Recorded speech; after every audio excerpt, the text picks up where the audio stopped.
Magandang hapon muli mga takasubaybay ni Kuya Dan TV Vlog, sa pagpapatuloy po ng aking pagbabahagi sa inyo ng aming adventure dito po sa Kabikulan. Nandito pa rin po kami Mayon Rest House.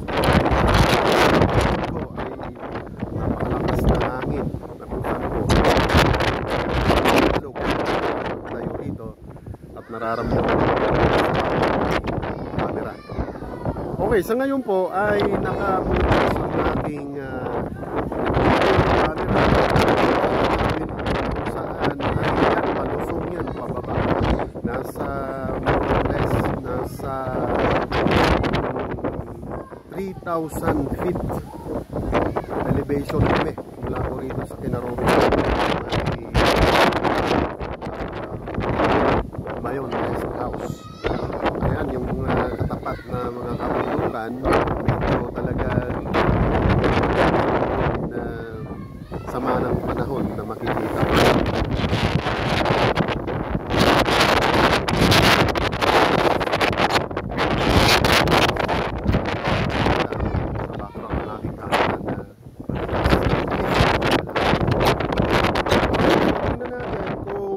Sisilip ninyo o makikita pa rito sa aking camera ang natatanaw ninyong yan po ang City of Tabaco.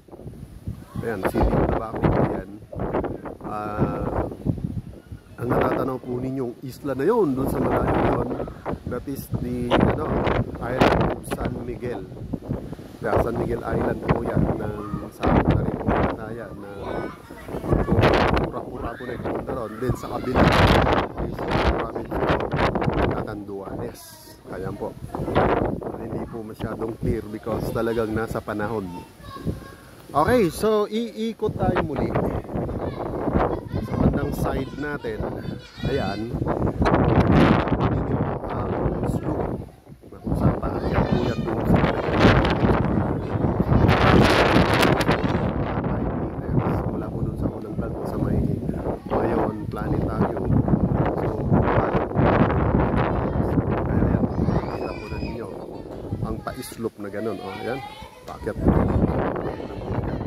And then, may establishment po dito. Bumaba po kami. Tingnan natin ano po yung nandito po yung kanyang name of Mayon Skyline is Hotel and Convention Center. Wow! So mayroon pala po ritong convention center. So pwede po yata ritong pagtausan ng mga event, especially mga government seminar. Pwede siguro sa mga pang mga event na kailangan makipag-ugnayan lang siguro sa administration.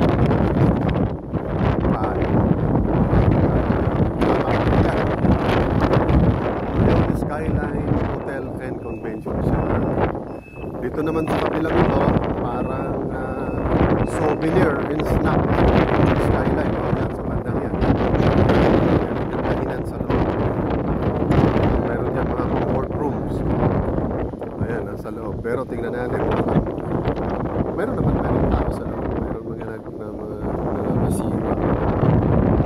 Okay, so yan po ang sitwasyon po rito. Anong mga establishment itong nandito. Mula po yan doon sa taas. Naunang vlog po dito. Alright? So tingnan natin ang kabuuan ng vlog na to. Ang lugar.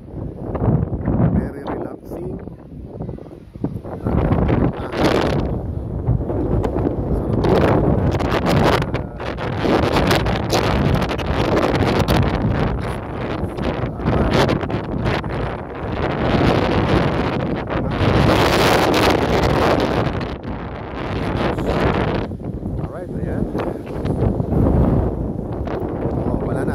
Natin kailangan ng pang music background.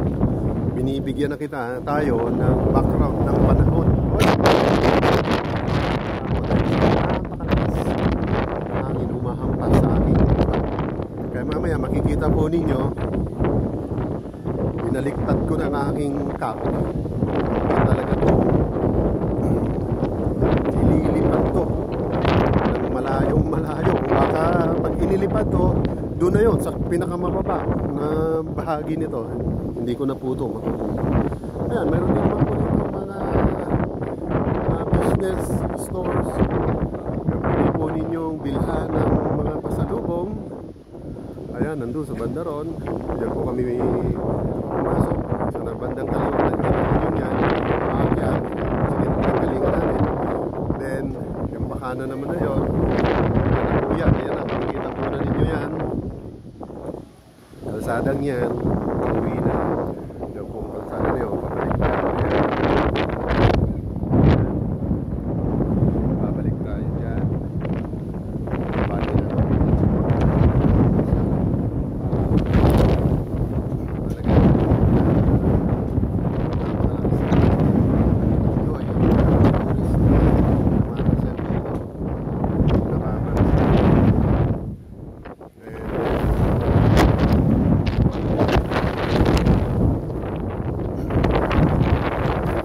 Tinanggal ko po ang aking sombrero dahil ililipat. Okay, tingnan nyo na po tsura. Talagang binabalance natin ang sitwasyon at talagang halos ilipat po tayo ng malakas na hangin. Alright, inalis ko na po yung aking sombrero. Lakad po tayo dito sa banda rito. At tanawin nyo na lang po ang nasa bandang likuran ko.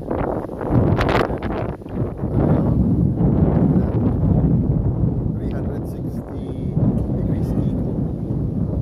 Nakikita po yung likod.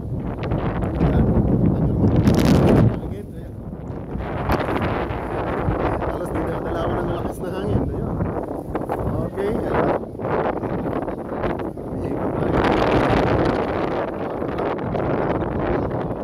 Alright, ayan. Saan tayo pupunta rito? So, iharap ko sa inyo ang direksyon ko kung saan tayo tutungo. Ayan, dito. Ayan ngayon yung site ng building na to, Di Mayon Skyline Hindi po natin alam kung nagpa-function na to. Pero I think meron naman na administration office. Mukhang operational pa naman siya. Alright, so dito tayo sa banda rito para makita naman ninyo ang bandang ibaba.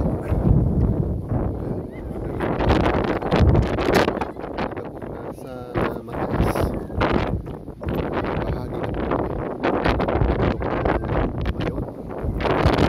Right now, people in the jurisdiction o territorial jurisdiction ng probinsya ng Albay.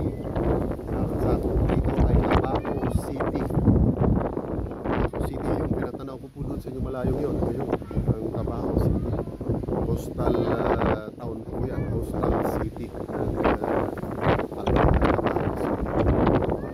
And tanaw na po niya. Sinabi ko nga kanina, sa probinsya ng Catanduanes. Kung hindi po masama ang panahon at mga clear po ang kalangitan, matatanaw na natin ang isla ng Catanduanes. Okay, so dito nga po kanina, nabanggit ko po yan.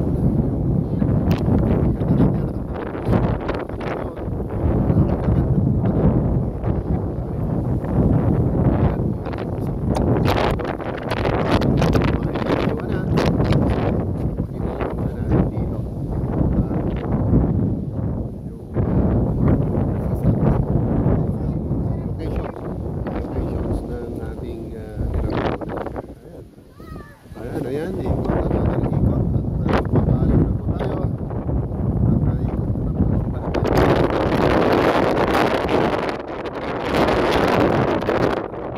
Alright, muli ang inyong lingkod Lucky Vlog ay babahagi po sa inyo ng mga tanawin o information sa ating mga turista, yung mga gusto mga kababayan natin gustong mag-tour sa banda po rito sa Mayon Rest House po ang buo kalagayan dito.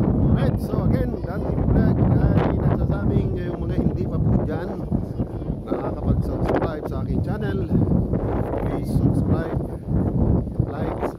share, of course.